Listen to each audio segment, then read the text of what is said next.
War has never been particularly kind to those who think it can be done on the cheap or with little in the way of supply. The war in Ukraine is reteaching nations an old lesson, one that has been learnt, forgotten, and relearnt many times before.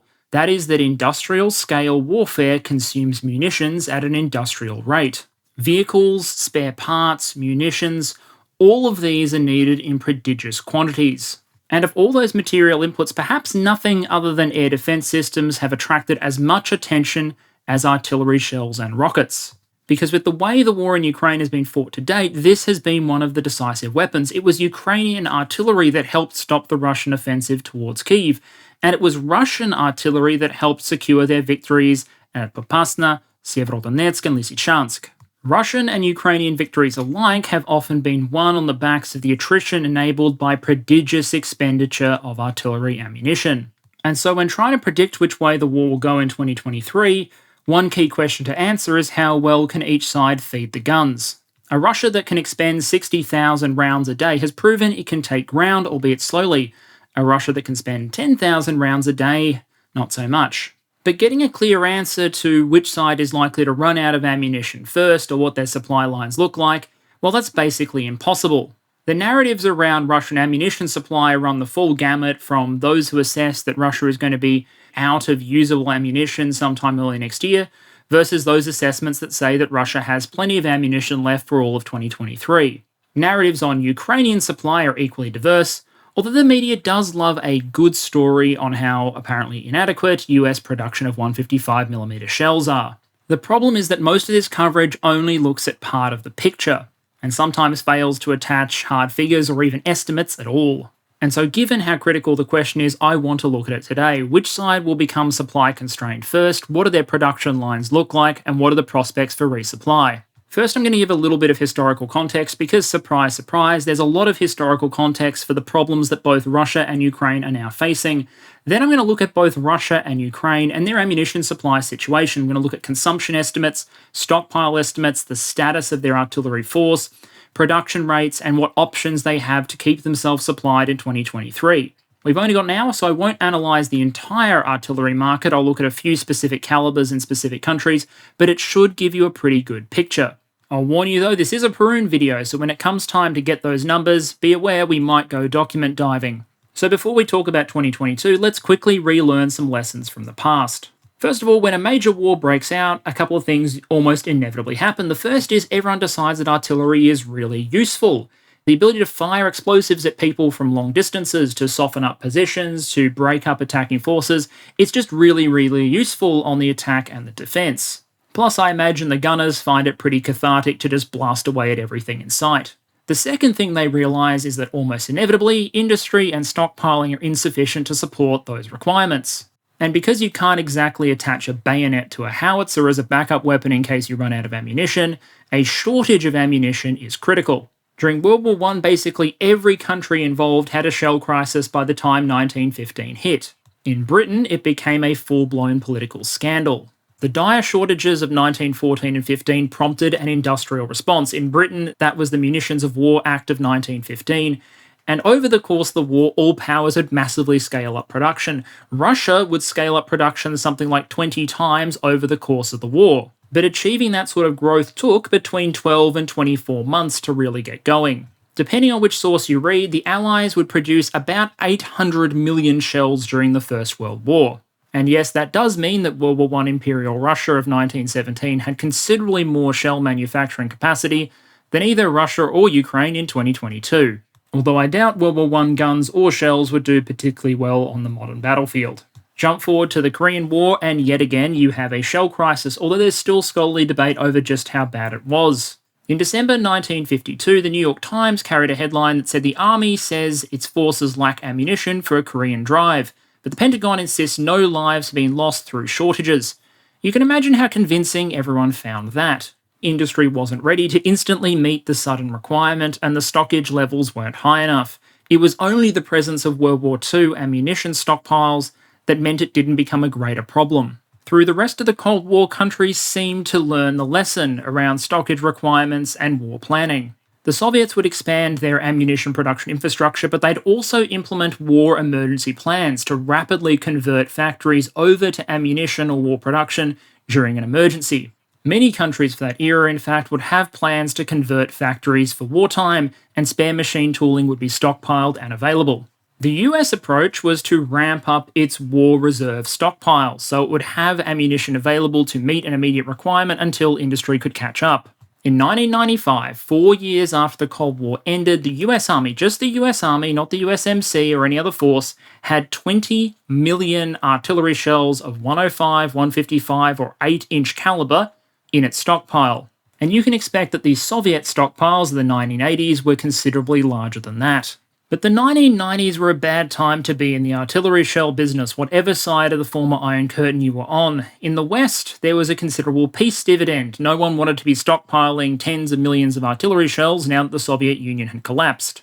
Most European states couldn't wait to sell everything that wasn't bolted down so far as their excess hardware went, and in the United States there was just so much of the bloody stuff in storage that you didn't need the same production rates as before. You could coast off your Cold War stockpile while you fought low-intensity warfare in Iraq and Afghanistan. Meanwhile, in Russia, well, it was Russia in the 1990s. Everything went to hell and production collapsed. Storage quality was abysmal, and a non-negligible part of the inventory would end up arms trafficked to other countries. Given we're talking about a point in history where Vladimir Putin allegedly drove a cab part-time to make ends meet, it's perhaps not surprising there wasn't a huge amount of money in the Russian budget to refurbish or expand the artillery stockpile. In the Western world, the money was hypothetically there, but the voting public, for entirely understandable reasons, always seemed to prefer the creation of schools, hospitals, and infrastructure rather than filling dozens upon dozens of bunkers with artillery ammunition that they would never see and hoped would never be used. Shells are good for military security, but they don't do much for social outcomes. Unlike the West, though, Russia did get a little bit of a scare in the 2000s. If you look back at some of the reporting from 2002, from the fighting in Chechnya, you'll see familiar stories, shortages of ammunition, particularly the most modern 152mm shells. Back then, there was talk of pulling out older and older systems that were compatible with older and older ammunition. Have you heard that story before? In part because of this scare, Russian ammunition production did pick up, particularly in the 2010s, because there was a recognition that the Soviet stockpile would age out of being reliable, and that there was demand for modern ammunition for modern guns. US strategy, by contrast, remained focused on the idea of a war reserve stockpile. You put aside several million rounds of artillery ammunition just in case a war breaks out, and that buys you time in the event of a conflict for industry to catch up. Certain US allies got lazy on the assumption that in the event of a conflict they could also draw on US war stockpiles, which, to be fair, might have been a safe assumption if all assumptions around ammunition consumption held true. The problem is, of course, the fighting in Ukraine hasn't followed those assumptions. In Ukraine, there are no Western cruise missiles, there are no Western air forces dominating the airspace and dropping precision ordnance, there are no Western attack helicopters, there are no maneuver groups of Western armoured vehicles. And because those systems aren't present to do what they're meant to do, the artillery has had to pick up the slack. And so after a year of war and more than 1 million 155mm shells sent, US stockpiles are feeling the strain, and military historians are left wondering whether anyone ever actually listens to them. And so we come to the challenges faced today in Ukraine, where, as I said before, there really are dueling narratives. On one hand, there are a slew of articles saying that everyone is running out of ammunition, Russia is burning through its ammo, it's using 40-year-old stuff, it's going to be out by spring, and also Ukraine is running out of ammo, Europe is running out of ammo, America is running out of ammo. You might be forgiven for thinking that by the end of 2023, this whole thing will be a bayonet fight because both sides will have nothing to shoot at each other. But refresh the page a day later and you might see a different set of articles saying that no one's running out of ammunition really. You might have Estonian defence coming out and saying that Russia still has long-term offensive capabilities and plenty of ammunition left, and American sources coming out and saying that they're confident that in the medium to long term, they can bury Russia in production. Given the slight divergence of opinions there, let's see if we can bring some clarity to the chaos. And to start with, let's talk about Russia. And if you remember my first video on the use of artillery in Ukraine, you'll remember me highlighting the fact that Russia is a very artillery-heavy army. I think Michael Kaufman once described it as an artillery army that happens to have lots of tanks. And say what you will about the Russian army, if there's one thing it's proven it can do in Ukraine, it's pound targets with an inordinate amount of artillery. Whatever their weaknesses in communication or complex maneuver, They can always just level whatever is in front of them with a battery of guns. And at a very macro zoomed out level, Russian successes in Ukraine have generally correlated pretty well with ammunition consumption.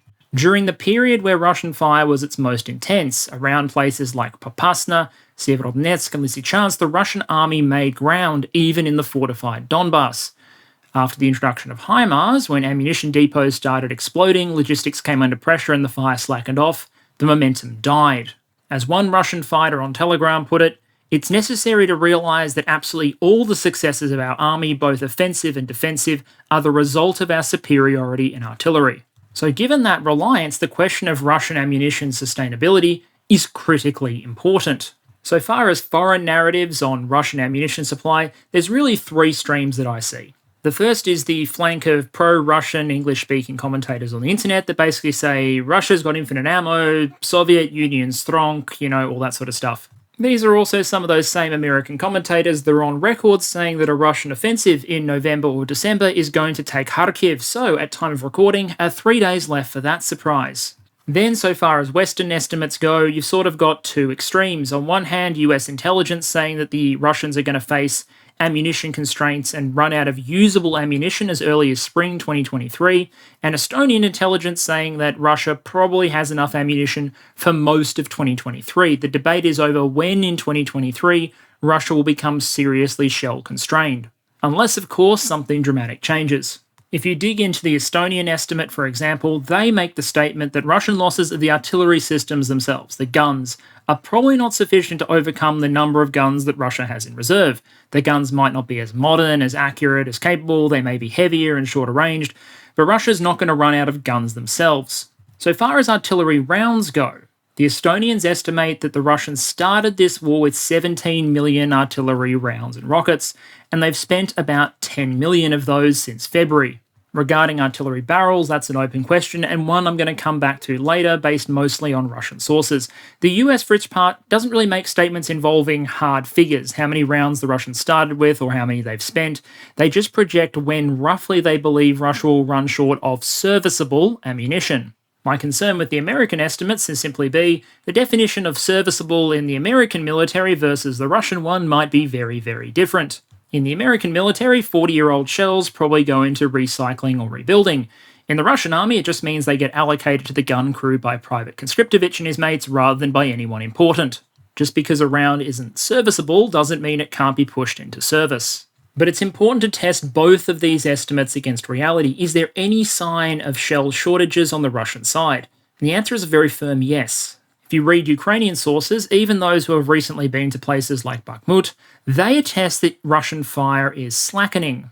In a recent interview, a Ukrainian artillery commander noted that the Russian fire at Popasna or Severodonetsk worked. It was something entirely different in its intensity, and it allowed the Russians to win positions, but they've shown no signs of being able to repeat that intensity at Bakhmut.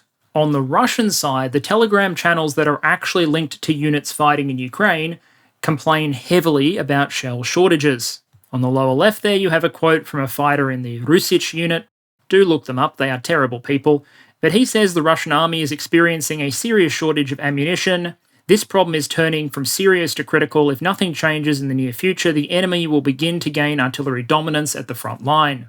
Perhaps even more jarringly, there was recently a video of some Wagner fighters that came out, allegedly from the area around Bakhmut, where they heavily insult Sergei Shoigu and the Ministry of Defense and demand more shells. They openly criticize the Russian Ministry of Defense and suggest that Russian troops are dying because the artillery doesn't have enough ammunition to do its job. Now remember, the claim is not here that the Russian guns have stopped firing. Russian guns are still firing. Russia still enjoys artillery superiority over Ukraine. What has happened is the scale of that superiority has decreased and ammunition supplies have become much tighter. And that's something mill bloggers on both sides seem to agree on.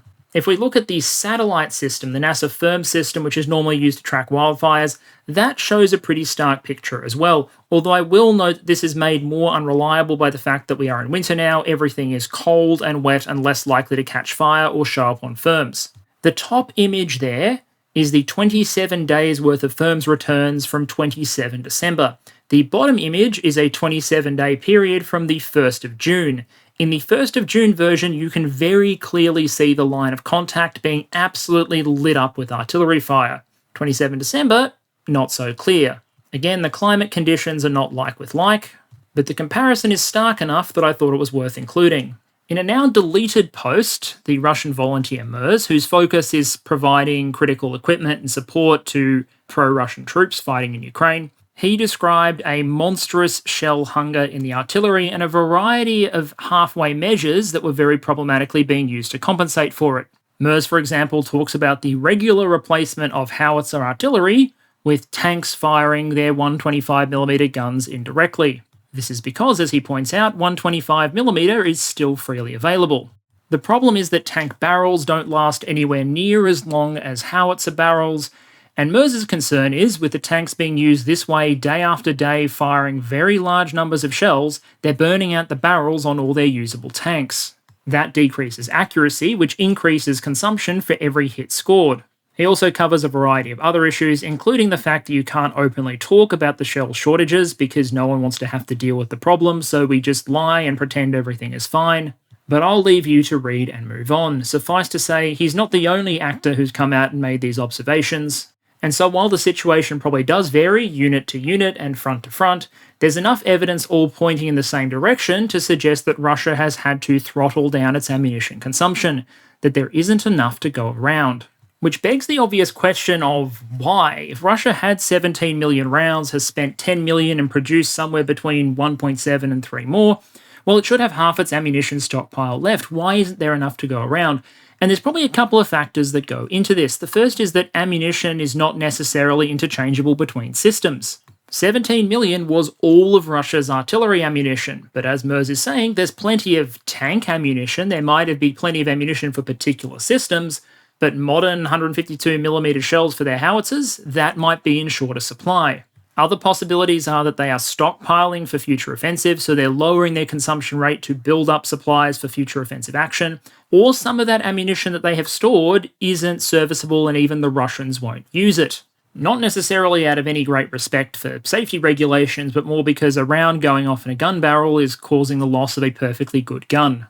It could also be the ammunition is there, it's just no longer in depots that can easily be used to supply the front. If the ammunition is all in the Far East and they're having difficulty shipping it over and then getting it the last mile during mud season, that could be a logistical explanation for Russia's shell hunger.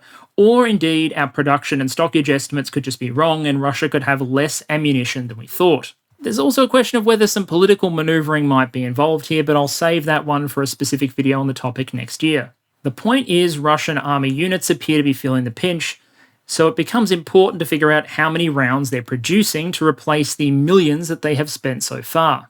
Now, one number that pops up in the Estonian estimates is 1.7 million rounds per year, all types. Now, they don't explain where that number comes from, so this is just guesswork, but that 1.7 million number is awfully familiar.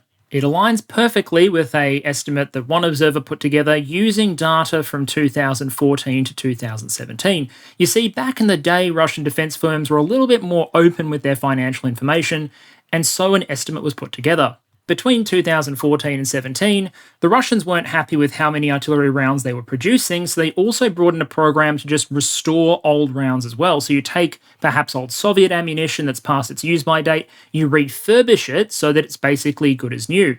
That refurbishment program restored 570,000 rounds per year, and it was quoted that production from scratch would have cost 117 billion rubles. Okay, now you have a cost per artillery round. From that, you then look at the producer earnings, so how much money was earned by the various firms that produce ammunition. You make some estimates around what share of that revenue is from non-artillery round sources, and you end up with a figure of 1.1 million new rounds being produced per year.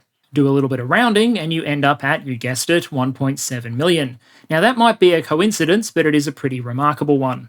In making their projection that Russia still has some staying power, the Estonians then assume a wartime production level of about 3.4 million rounds per year. That's a pretty significant stretch so far as production goes, and it's also worth noting how much of that production isn't new production per se, but the restoration of old shells. Now, I really struggle when it comes to predicting how far Russia's going to be able to stretch its artillery production and for how long.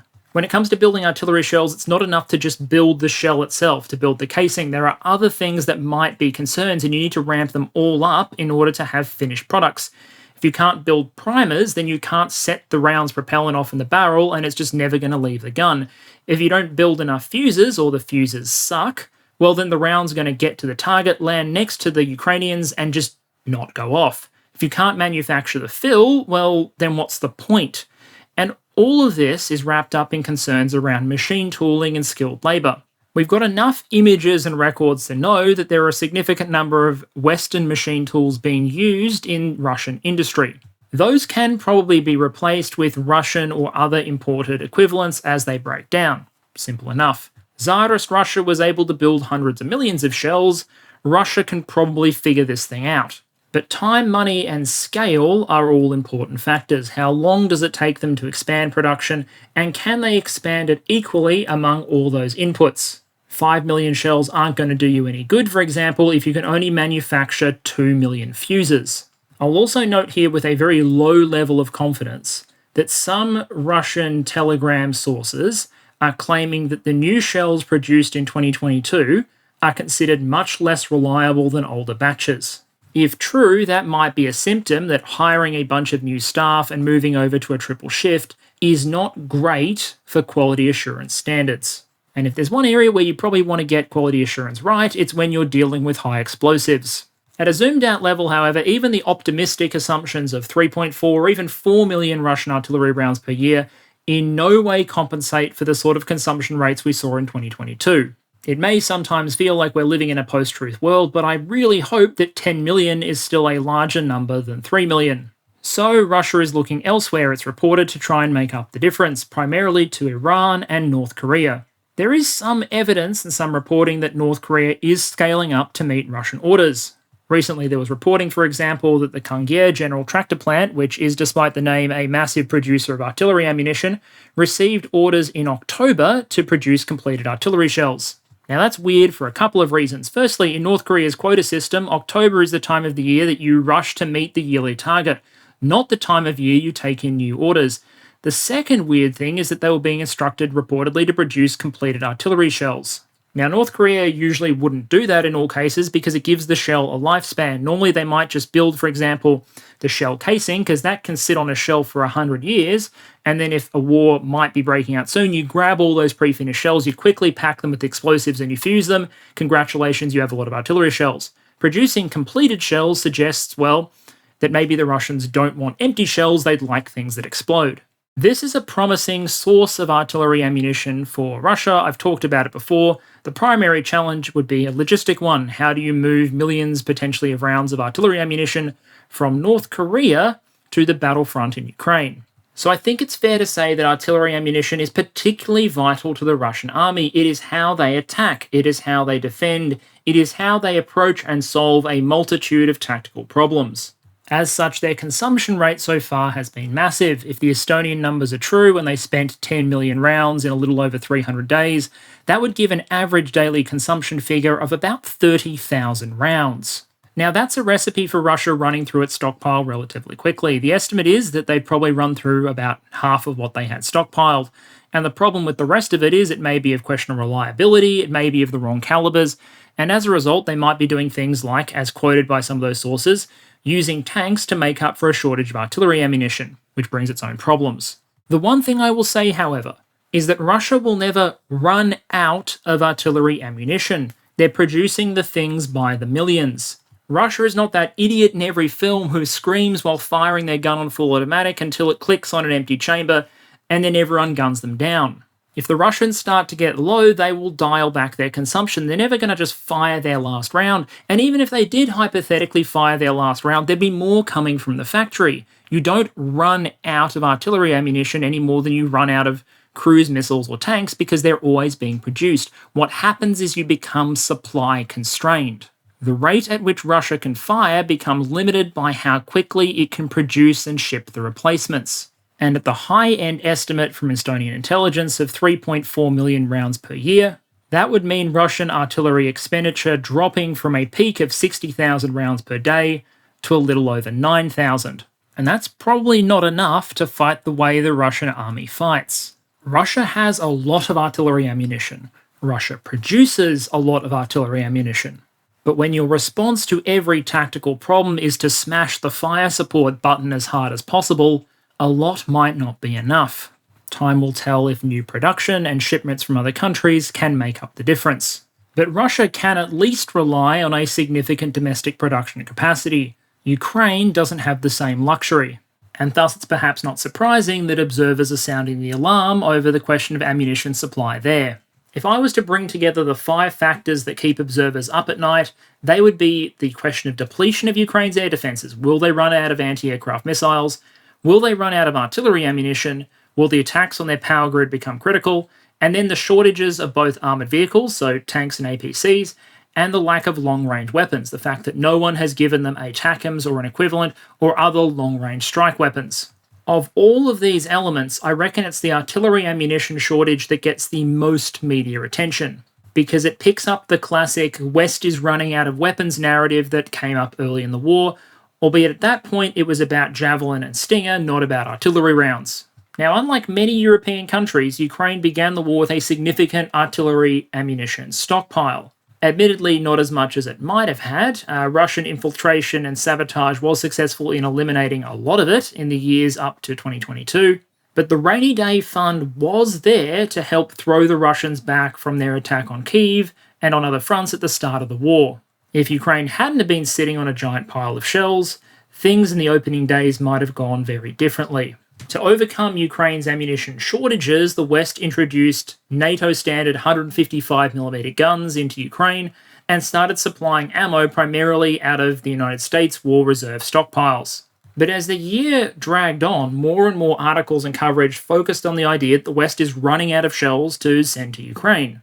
US production, we're told, cannot meet Ukraine's needs. European Union nations have little to send, which leads to headlines like Europe is rushing arms to Ukraine but running out of ammo, according to the Wall Street Journal, and Mick Ryan, who I respect greatly, saying that in 2023 the Ukrainian army may run out of munitions before it runs out of fight. This is, we're told, a problem of production and stockage levels that is going to be difficult to overcome. And to a reasonable extent, I think that's true, albeit with a big asterisk at the end.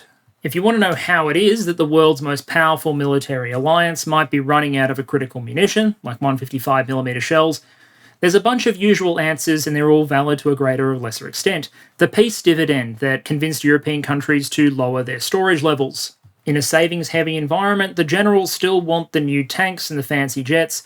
No one's there standing up for the bunker full of artillery shells. And when you're not ordering artillery shells, well, the industry behind that artillery production chain begins to atrophy and fade away. European industry only survived the way it did because the arms sector was able to pivot towards the export market. But at the same time, this wasn't an act of complete stupidity.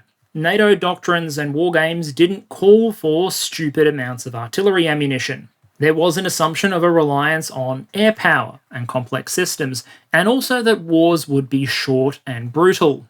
You read stories about war games where, after a few days, one participant or other has run through most of their national ammunition stockpile. Now, usually, anecdotally, what is not said is that also at the same time, basically all the units involved are also ruined by the end of those war games. Mass deployment of precision weapons destroys units incredibly quickly.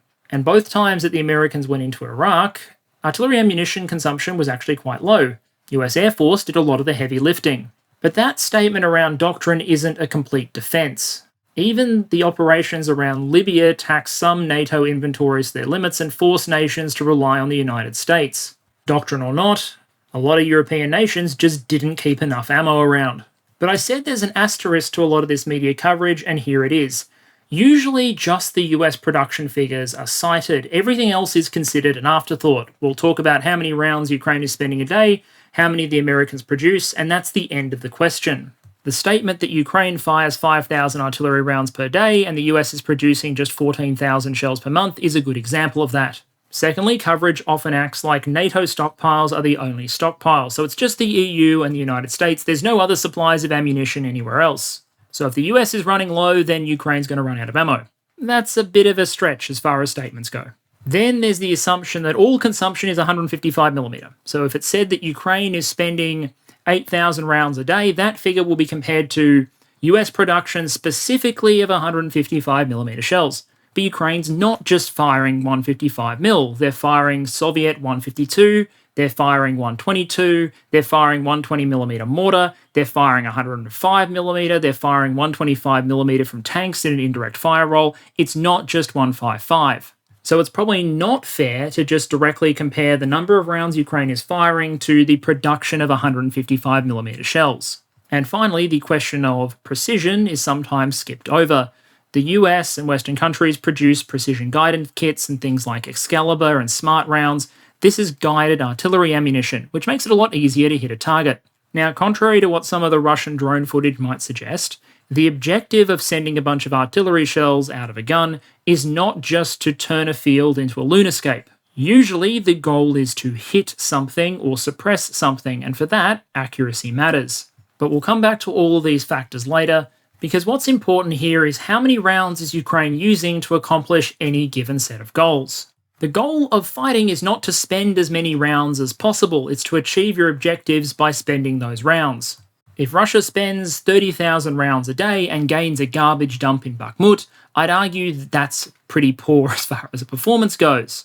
If Ukraine spends 7,000 rounds a day and retakes Kherson, that's useful in terms of baselining their supply requirements and also in terms of allowing us to figure out what they might be able to accomplish if they had more. Now, there are a variety of estimates out there from the owner of Czechoslovak Group, who says 40,000 rounds per week, Mick Ryan, who said 5,000 shells per day for Ukraine.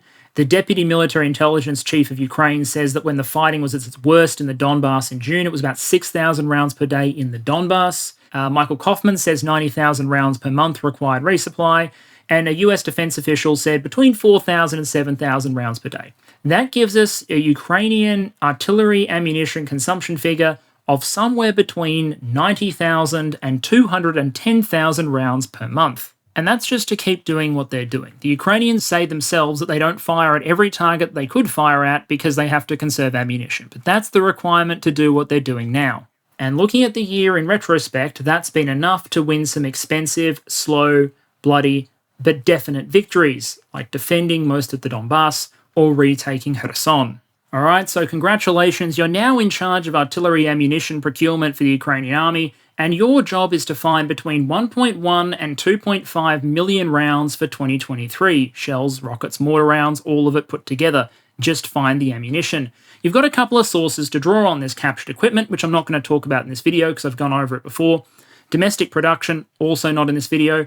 But then there's ammunition that is produced in allied countries like the NATO states, ammunition that is stockpiled in the NATO states, and ammunition that other parties that aren't NATO countries are holding onto that you might be able to get your hands on.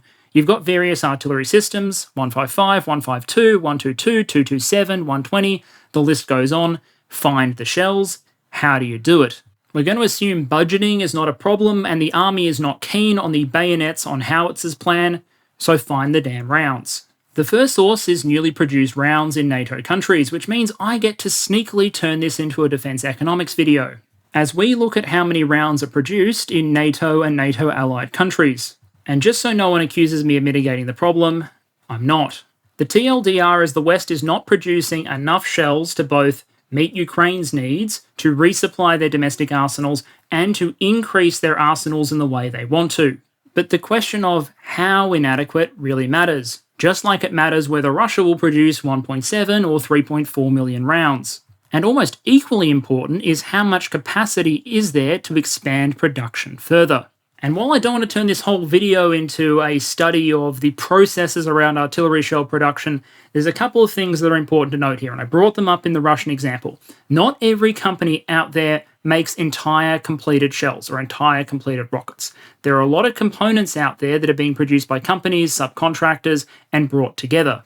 There are companies that focus on fuses. There are companies that just produce the fillers, and there's a lot of different fillers to go around. There's a big difference between, say, composition B as an explosive and something really flash like IMX-1, which is an insensitive explosive that the Americans love using.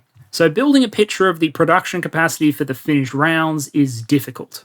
I'm also going to focus on figures for the 155mm shell, which is the primary type of shell used in Western weapons in Ukraine.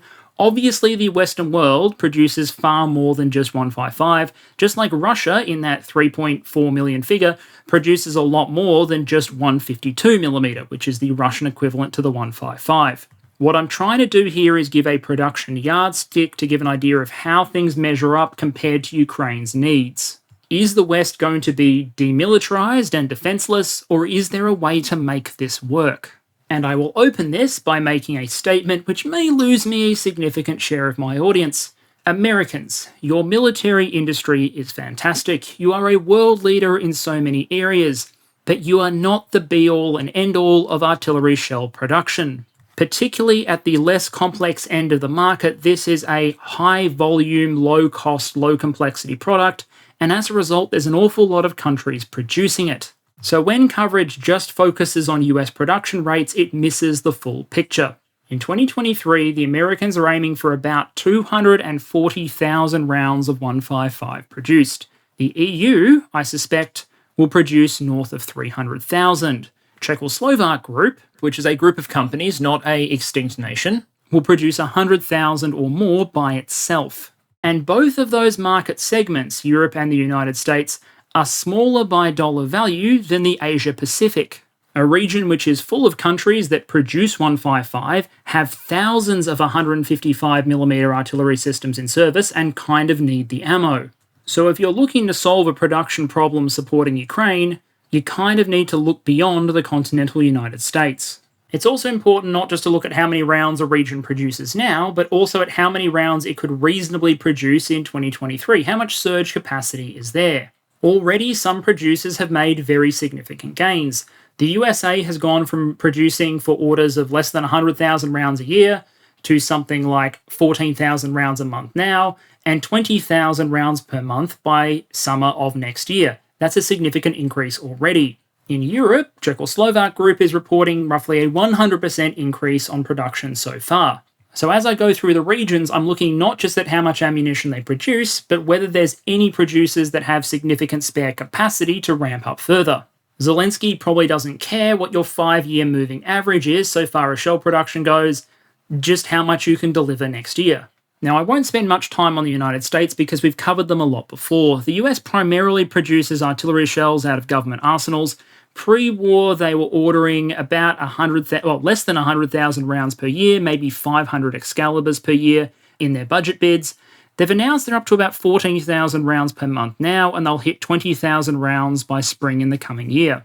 And if you look at the recently passed National Defense Authorization Act, there's some signs that they're putting their money where their mouth is so far as additional orders. 864,000 155mm rounds, 700 new HIMARS systems, 1,700 ATACMS missiles, and 106,000 Gimler's rockets. One thing that stands out to me is that even in that 155mm buy, there's some pretty fancy stuff. Word is about a quarter of that 155mm order is going to be XM1128, which is a pretty blingy extended round 155mm shell with a fancy IMX explosive filler. IMX explosives are more expensive, but they're also much safer. It's harder to set the round off accidentally. So what I take away from that is even during what is basically a wartime emergency, America will still buy some of the blingiest shit available. Seriously, if we look away for 5 minutes, the US Army is probably going to put a guidance kit on a hand grenade, while DARPA designs those seeker bots that you could spam in Call of Duty Infinite Warfare to make up for a complete lack of skill. But the key takeaway is 240,000 plus rounds of 155 in 2023, including some precision-guided munitions. The Americans want to keep ramping up that production number with 40,000 rounds per month as the final target. But if you're making this a regional competition, 240,000 rounds per year doesn't actually win the gold. Europe, with its dizzying array of ammunition producers, currently outproduces and is likely to continue outproducing the US in 155 and some other calibers. Europe has a significant number of producers active on the ammunition market. CSG, so that's Czechoslovak Group, Nexter, the big French giant, Rheinmetall, the German giant, Nammo, who are active in the Scandinavian markets, Desamet in Poland, MSM, Expel in Spain is one we'll come back to in a moment as well. Taken together, if you're interested just in finished product 155mm, the owner of Czechoslovak Group is recently cited as having said that they have increased production to about 100,000 rounds per year personally for their company, the Czechs. They're moving towards 150,000, and they estimate the total European production currently at about 300,000 rounds per year. But there's also a number of reasons that doesn't really capture the full picture. For one thing, there are a lot of companies in Europe that don't produce the final shells. They produce valuable inputs into the shells, and if they scaled, they'd unlock additional potential elsewhere. Chemring Group, for example, in the United Kingdom, they produce explosive filler, not shells, but their presence is important if it enables others to pack their shells with explosives and send them to Ukraine or wherever. I'd also say that Europe produces a heck of a lot of calibers that aren't 155mm. Expal in Spain by itself is reported to produce about 300,000 rounds per year of mixed calibers. So there is a dizzying spectrum of everything from 35mm for Gepard all the way up through 81 and 120mm mortar, 105 howitzer, and 155 howitzer. And I would suggest some of these firms probably have significant slack. Some governments have been on the mark in getting orders out to get that production capacity utilised quickly. Others, not so much, but I don't want to get sued, so let's not jump too much into the industry scuttlebutt there. Some of the fastest countries off the mark have been Britain and the Czechs. Britain's already provided a significant contract to BAE to ramp up artillery ammunition production, and as already said, Czechoslovak Group has already doubled their production from pre-war levels and is now producing enough ammunition themselves to have met the Americans' pre-war requirement. But if you're looking for places where there might be slack, I would be looking to Scandinavia and to Spain. And I've got two reasons to make that claim. The first is that Spanish exports have historically been much higher than they have been in recent years. It's bumpy, but the general pattern holds.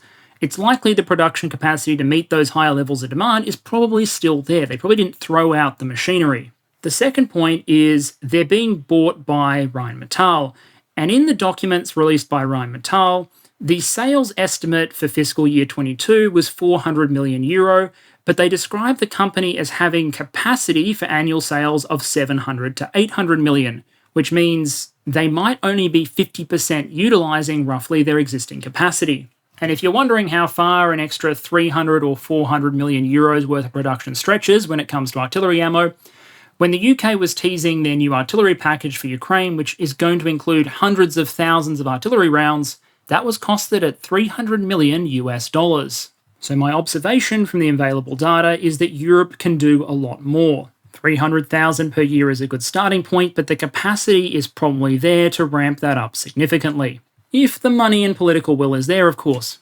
We'll come back to that chestnut. But I imagine there are a few figures in the European defence industrial base that would really like for once to show the Americans how it's done, so I can't see them missing this opportunity. And then there's the Asia Pacific, which often doesn't come up in these discussions, but is often costed as, in dollar terms, the biggest market for 155mm shells and home to some pretty significant producers. Japan, for example, is a producer and it's expanding because its current capacity is considered inadequate. I don't think that's particularly relevant to the Ukrainian situation because it's mostly for Japanese domestic use. But I'd just like to suggest that as much as a lot of the world likes to pretend that nothing below the equator actually exists, it might just be that there's a mystery island somewhere, down below the equator in the Asia Pacific that actually has a lot to contribute when it comes to artillery shell production. It might just be, for example, that in 2021 someone opened one of the most technologically advanced shell forging facilities in the world in regional Queensland. And it might be that there's another plant in Victoria. It could be that there are media statements out there suggesting that just one of those plants running at full tilt is able to produce 100,000 shells a year. Now, it would be pretty remarkable if a nation of, let's just say, 25 million people just happened to stand up a whole bunch of capacity for artillery shell production the year before a major war broke out in Europe. But hey, maybe there are just some really smart people working over there. But how about I put my flag down for a moment and we talk about the real stars of production in the Asia Pacific? Let's talk about the Republic of Korea. Now, often media statements focus on the fact that NATO production and NATO storages are inadequate. In a sense, that's fair. Japan, Australia, South Korea, these countries aren't NATO countries, but they should be taken into account as major non-NATO allies. And while countries like Germany brought their artillery and ammunition stockpiles down to the barest of minimums, The Republic of Korea isn't built like a European military. The country operates 12,200 artillery pieces, including more than 4,000 155mm guns. These guns are intended to be used in a war to defend against the North, which is also known for its massive park of artillery. South Korean war planning assumes that the artillery duel between the two nations will be incredibly important. As a result, it's a bit of a black box as to how much ammunition the South Koreans have stockpiled, but it's going to be millions of rounds. Assuming the Koreans wanted each gun to be able to fire 30 rounds per day, which is pretty low, the Ukrainians are reporting 100 rounds per day for some of their guns, and they want enough ammunition to last just for 30 days of war, they would need to keep on hand the better part of 4 million artillery shells. Increasing that figure to ammunition for 90 days of sustained combat would mean stockpiling 11 million rounds. NATO countries prepare for wars that are based on air power, combined arms, complex warfare, but South Korea is ready for an artillery slugfest. There are two major ammunition producers, Pungsan and Hanwha, and in terms of slack capacity, this is a country that is still rumoured to have pretty good war emergency planning to rapidly convert industry to support the military in time of war. Considering, the fact that technically they're still at war, they just have a ceasefire with the North. The Koreans have already pledged to supply more than 100,000 rounds to the Americans to backfill ammunition that's been sent from Ukraine. And that's not ammunitions from the South Korean stockpiles, that's just ammunition that the manufacturers have available to supply. So just as North Korea has the potential to be a massive arms depot for Russia, I imagine many Western leaders are looking at the South Korean stockpile and asking polite questions. It's reasons like this where I consider the ammunition supply question to be as much or more a political problem than an industrial one. And then there are all those countries that you might not immediately think of, but which do have ammunition that they might be willing to part with, if not for Ukraine directly, then to backfill other suppliers. There is RUAG in Switzerland. They're particularly notable for their production of artillery primers if others are having trouble scaling up production. There's Demil in South Africa. They're very closely aligned with Rheinmetall in a joint venture. They produce 155. They got a big order for Assegai some years back, which is quite an impressive, high capability, extended range 155mm round. There's Singapore Technology Engineering Land Systems. They produce 155. They produce 120mm mortar. They also produce a really interesting rapid-fire 120mm mortar system that I imagine Ukraine would love to get their hands on, but probably won't. Albeit in Israel, big ammunition producer, 155, guided mortar rounds, you name it, the Israelis probably produce it. And then Pakistan Ordnance Factory is another one. The list could go on, but the Pakistanis do produce 155, 152, and we've seen some Pakistani ammunition surfacing in Ukrainian hands. Not, I suspect, because Pakistan is some massive secret ally of Ukraine, but because the West had money, Pakistan had artillery shells, Pakistan would like to have money in exchange for artillery shells, and a deal was done. My point here is that as you look around the world, as you look beyond the United States, you start to nickel and dime your way closer to that magic 1.1 to 2.x million rounds. You find 300,000 in Europe, you find a couple of 100,000 in your allies in Asia, you find 100,000 or so scattered around elsewhere, and all of a sudden you're talking real numbers. And all of that was just 155. There's a lot of production of old Soviet caliber ammunition taking place as well to keep Ukraine's older guns operating. Here, once again, it's the former Warsaw Pact states to the rescue because they still have some of the old industry and know-how to produce the stuff. Bulgaria, Romania, the Czech Republic, these are some of the key countries for producing 152mm and 122mm artillery rounds, which support many of Ukraine's systems, including those that they've captured from the Russians. There's also talk about restarting production in a number of other countries or investing in old plants to expand their capabilities. Those discussions apply to countries like Czechia, Slovakia, Bulgaria, and others. I found reporting that suggests that since the beginning of the war in Ukraine in February, Czech companies have pushed more than $2 billion worth of kit into Ukraine. Given that the Soviet-style stuff tends to be on the cheaper side, that's a lot of bang.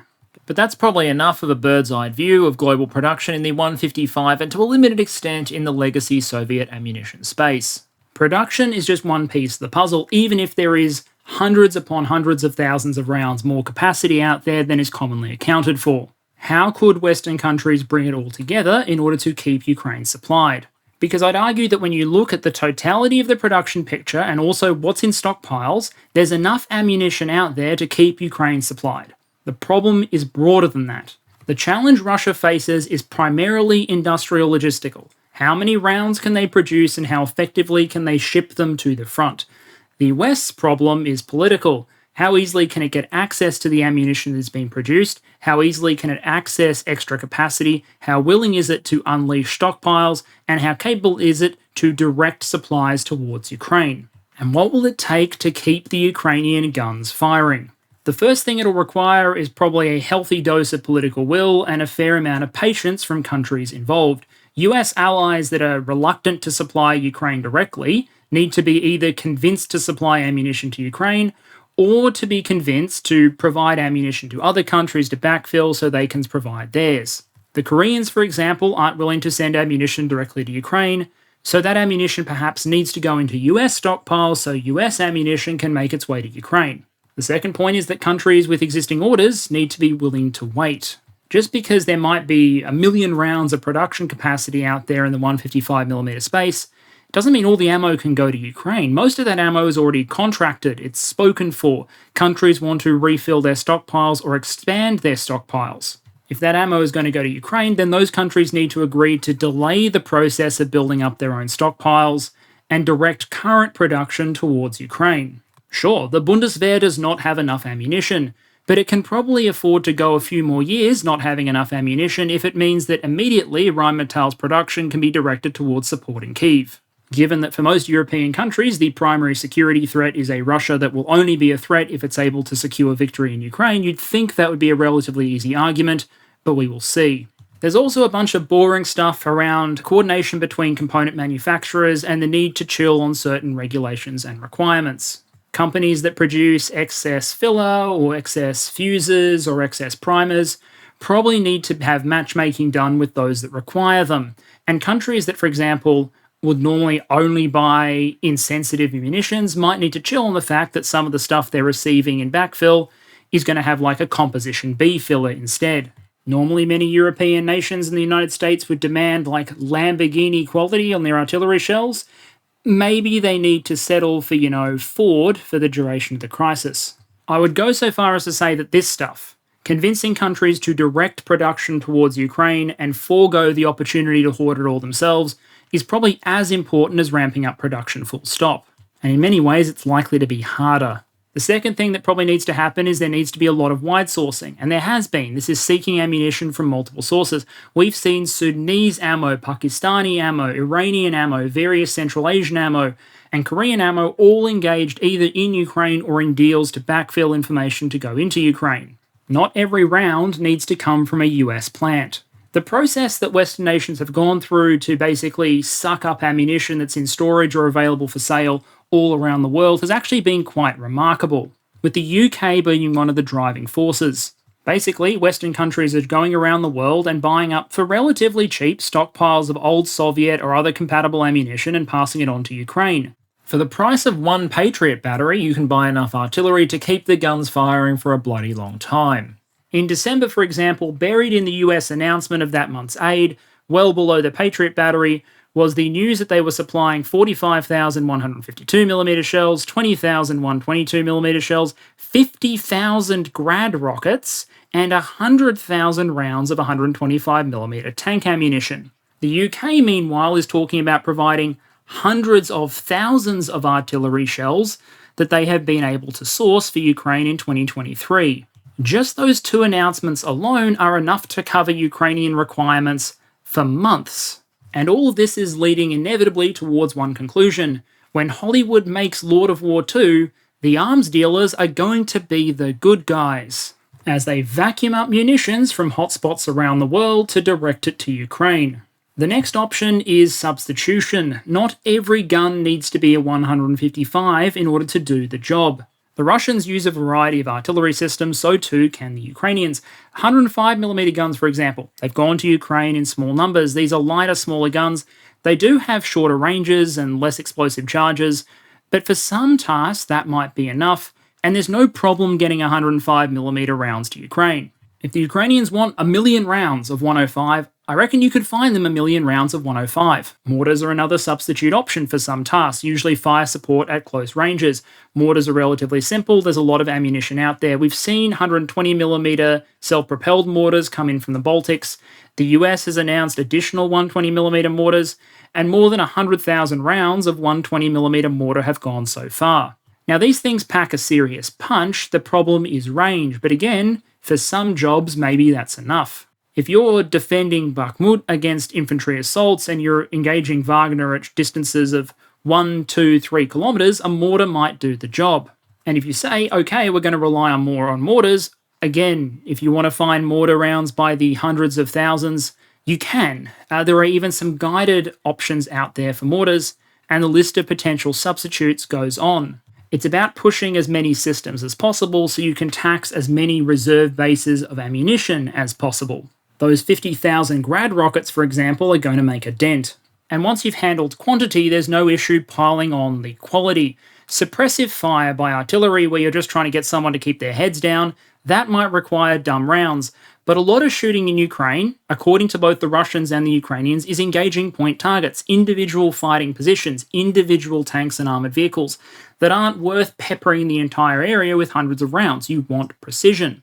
And to that end, there's a lot of options that the West has beyond those that are available to Russia. Russia does have Krasnopol, they have used precision-guided ammunition, but the West has just a much larger arsenal of precision weapons available to it. Precision guidance kits for 155s, smart rounds, Excalibur rounds. There's guided 120mm on the market, like the Strix round. There's guided 81mm. Loitering munitions and missile systems are available. And a good example here is ground-launched small-diameter bomb. So this is something that's been proposed by Boeing, where you take an old rocket booster from a decommissioned MLRS rocket, you strap a guided small-diameter bomb, which is normally an airdrop munition, and of course, Boeing can produce about 10,000 of those bombs a year, and the Americans have heaps of them in inventory. You put the guided bomb on the rocket booster gets it into the air, and all of a sudden you've got a precision munition that's relatively cheap that uses mostly recycled materials and can go 150 kilometers. You ship those to Ukraine for campaign season next year, and you're going to start forcing the Russians to push their ammunition bases even further out. They had to push them back when HIMARS and its Gimlis rockets arrived with an 80-kilometer range. Think about the damage you can do to Russian logistic potential if you introduce a precision weapon with a 150-kilometer strike range, but not big enough a warhead that the Americans will worry the Ukrainians will start leveling city blocks. Small-diameter bomb is a small-diameter bomb. If you put all of these systems together and add like the JDAM guided bombs that are being provided for the Ukrainian Air Force, well then you can provide Ukraine a significant precision capability that's going to make up for a lot of dumb round consumption. It's hard to figure out exactly, even on a sort of back-of-the-envelope calculation, just how many precision systems you could ship to Ukraine in 2023, but I'm confident it's 5 figures. And that's just the stuff you can provide without being too escalatory. I've talked before about how the error people often make is they assume the other side will do nothing even when they're losing. The reality, of course, is that most people won't just stand there and let you punch them in the face. If the West is worried it can't supply Ukraine and that Ukraine needs more firepower desperately, it could supply more armoured vehicles. It could supply Storm Shadow air-launched missiles. It could supply ATACMS. It could supply systems that it's risk-averse against providing at the moment because they might be escalatory, but which might make up for a shortage of artillery ammo shipments. But all of this leaves out perhaps the most significant emergency option, and that's the provision of cluster munitions. Now, before I go through this, I just want to say this is an explanation, not an endorsement. But a cluster munition is where you take a large munition, like a rocket or a shell, you fill it with small little sub-munitions, and you have it release those over a wider area. During the Cold War, these things were built by the millions by all sides because, well, they're really effective. They cover a much larger area than conventional payloads, and they're just really effective against a variety of targets. Many nations, however, have banned the stockpiling and use of cluster munitions because in a percentage of cases, those little bomblets, those little sub-munitions, won't explode. 1%, 2%, 5% of the time, those little sub-munitions are going to fall to the ground, not go off, and they're going to become an unexploded ordnance hazard. These things are very dangerous to civilians. If a pet or a child comes along and sees something shiny on the ground and touches it, it may go off and cause a significant injury. Now, Russia, Ukraine, the United States, none of these are nations that have signed the convention. All of them maintain the use of cluster munitions, and Russia is using cluster extensively in Ukraine. There's plenty of visual and photographic evidence of them doing so. America still has its cluster munitions. It spent years getting rid of, or was in the process of converting or getting rid or demilitarizing a lot of them, but it still has them, but it hasn't fired them actively in combat since I think 2003 or 2004. And now, in early December, news came out that the Ukrainians were requesting the US provide some of its cluster stockpile to Ukraine. For the Ukrainians, the military rationale is obvious. Against large or dispersed Russian formations, cluster is a useful payload. And the other reason is because, well, there's a lot of it around. In 2004, a report showed that at the time, the US had 449,791 rockets, primarily for HIMARS and MLRS, 4.1 million cluster 155mm artillery rounds, and 172,000 cluster bombs. Most of those artillery shells are what are called DPICM rounds, which stands for, I think, Dual Purpose Improved Conventional Munition. Basically, it's a 155mm shell with a number of clusters in it, and if you look at the manual, that round is still described as the preferred option against certain armoured targets. Now, in 2008, the Obama administration brings in new rules and regulations, starts to try to phase out cluster munitions. There's a lot of effort to convert existing cluster munitions, make artillery shells, convert them to training shells, take the old MLRS rockets and give them alternative warheads, the tungsten ball warheads, the M31, that don't have the unexploded ordnance issue. But in 2017, it seems, a lot of that is reversed and the military stops demilitarizing cluster as aggressively. Now, I was asking around to try and figure out how much of this stuff might still be in inventory, and eventually I found a one-line reference in the justification book underpinning Army Ammunition Procurement in 1 year. It's a 600-plus page document, and I found one line, and it gave these figures. In 2019, the US had 93,766 tons of cluster munitions queued up for demilitarization in what's called the B5A account, 203,000 tons of this stuff in the continental United States, but not in the demilitarization account, and 91,362 tons not scheduled for destruction in B5A overseas. Now, those weight figures are interesting because, yes, they are less than what you would get if you took the 2005 stockpile and multiplied through by the weight of each individual projectile to get the weight of the entire stockpile, but not by a huge amount. 90,000 tons, for example, would still be nearly 2 million rounds of DPICM if it was just 155mm. So I would be reasonably confident concluding that America has 7 figures worth of 155mm cluster munitions, some of which is aging out, some of which is slated for demilitarization, and which the US Army hasn't deployed since 2003, 2004, and is unlikely to do so in a future conflict unless things got really dire and is actively looking to replace. 90,000 tons of it is literally slated for disposal. So while it's hard to know exactly how much of this stuff is serviceable, if the US is willing to supply this material and accept, for example, Ukraine saying that we accept there's going to have to be more minesweeping and recovery work done after the war, but we need the munitions to bring the fighting to an end sooner, well, this could have a dramatic impact on the capability of Ukrainian artillery at relatively little cost to the US taxpayer. When the United States sends cash to Ukraine, there's an opportunity cost. That cash could be used in some other way, but these munitions are just sitting in a warehouse. Some of them will literally cost the taxpayer money to demilitarize, and I really don't think you can pay government employees or teachers or doctors in cluster munitions. But the cost is political. Russia uses these munitions, sure, but many American allies don't. So we'll have to wait and see which way the American administration goes on the question of DPICM. So far as supplies to Ukraine go, what are we seeing? Are the signs positive or negative? Generally speaking, I would assess that the production and the storages of ammunition that are available to America, its NATO and non-NATO allies, are more than sufficient to meet Ukraine's requirements in 2023. There are also a variety of other techniques to help make up for supplies to Ukraine, or just to expand Ukraine's firepower if you do hit the original targets. Mortarization, more 105, more precision systems, the introduction of cluster munitions. Individually, these options would be impactful. Taken together, they could be transformative.